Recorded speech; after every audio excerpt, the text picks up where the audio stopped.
I'm not an expert. I'm just old. I've been reading the news for a long time. This particular election, I think, is the biggest dichotomy that we have had in a long time about who we're voting for. We were in pretty bad shape, and the banks really were too big to fail, and the United States needed to bail them out, or we were going to have a depression. I think Barack Obama really cares about the people. I really feel like he does care about America, but I'm not sure if he's fit for president because I don't think he's smart enough to be the president. I am registered as an independent, which is in the middle of both. Yeah. Why did you make this choice? Because I agree with certain aspects of each side, but not fully to each side. The politician would promise you everything. Just elect me and you're going to have, everything's going to be okay. Well, I'm hearing that, but I'm not believing it.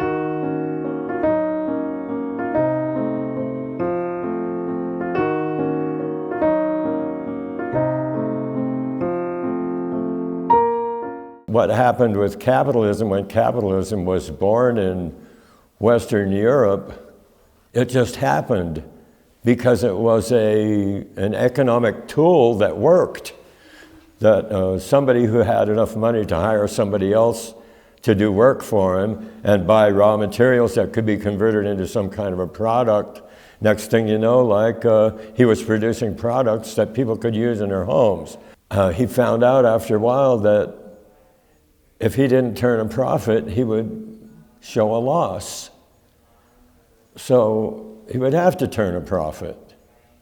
So then after a while, the profit became the objective of the business instead of the service or the goods that were being produced by the business.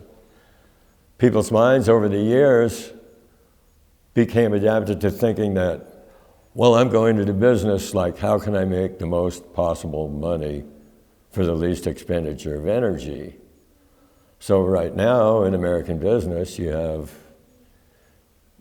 businesses that do nothing but push money around, electronic fiscal transactions and so forth. They make a lot of money and they don't do anything. The Republicans think that if we just take all of the investment money that the government has, like tax credits and tax incentives and cuts in taxes and so forth, and we give it to rich people, which is why people think that Republicans just like rich people, and we give it to rich people, that the rich people will then invest it, and then that investment will trickle down to the people who are not as rich. It sometimes kind of worked for Ronald Reagan in the 80s, kind of. But we didn't have a global economy then. So now we have a global economy. And rich people are rich because they were smart and they knew how to invest their money. So if they're smart and they know how to invest their money, and you have a choice between investing your money in America, where it's going to cost you $15 an hour plus benefits in order to hire someone to do your manufacturing work, or it's going to cost you far less than that to do it in Taiwan, where would you put your investment? I don't care if 1% does better if another 60% also do better, or even more than that. So you can't just say it's only this little segment and not affect, the vast majority of the people. I'm not a 1%er, but I firmly believe that he'll help people like myself. And for the people that used to work for me, for instance, I think he'll do lots more to help those people. Well, a lot of people don't want to identify with 99%. They say, oh, no, I'm not a 99%. But they are. Because if you're not making $500,000 or more a year, you're in the 99% of the economic people in this country. I like Mitt Romney. I've heard some bad things about him, but What kind of? You hear everything just from commercials on TV. You hear certain things For example? For example, I've heard that he wants to get rid of birth control for women, and just because of his religion. I've heard that he's a Mormon, and apparently he doesn't want girls to be on birth control, and I think that's a huge problem. I think women should have that option. My dad is very conservative, and so, yeah, and then my mom and my brother aren't, but my dad is very, very conservative. How is your relationship with your father about politics? It's tough. I think he doesn't like you. Yeah, because he works at the prison, so it's very, everybody out there is conservative. I see, but can you say how is your relationship with him?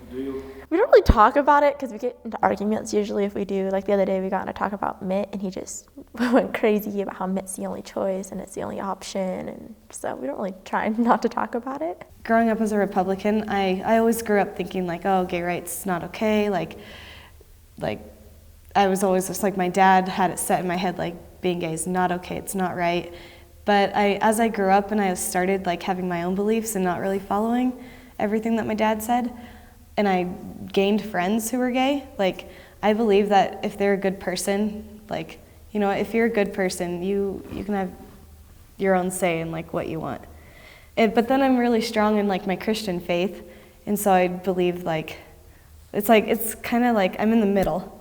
Like I want people to be happy because I feel like that's the best thing that you can do. You can just love people and make sure that they're happy. So I got to see both sides, and I got to experience both parties. And there was a time when the Republicans were a very good party, and they stood for some very good things, and they can get back to that if they've kind of been infiltrated by the Tea Party, which is a really radical group.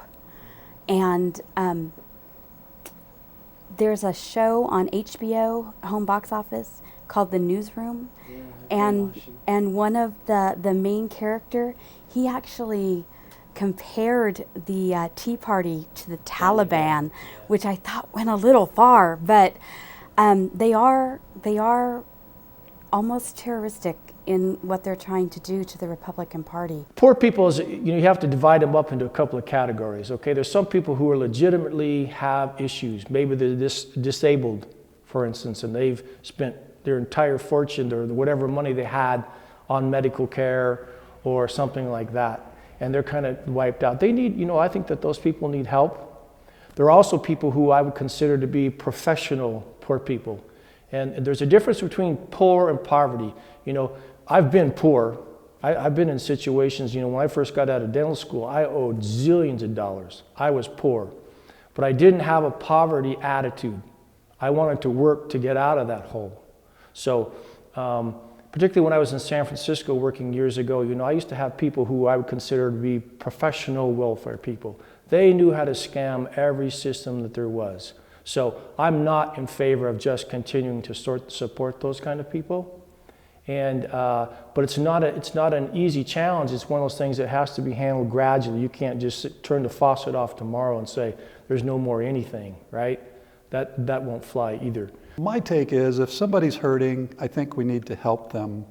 And I think we need to not make it so folks are not self-reliant. I think we need to encourage people to be self-reliant, but I think we also need not to deny people help when they need it based on the fact that we think they don't deserve it. Because how am I supposed to know that you are what kind of person you are? Am I supposed to determine whether you're a good person or a bad person before I help you?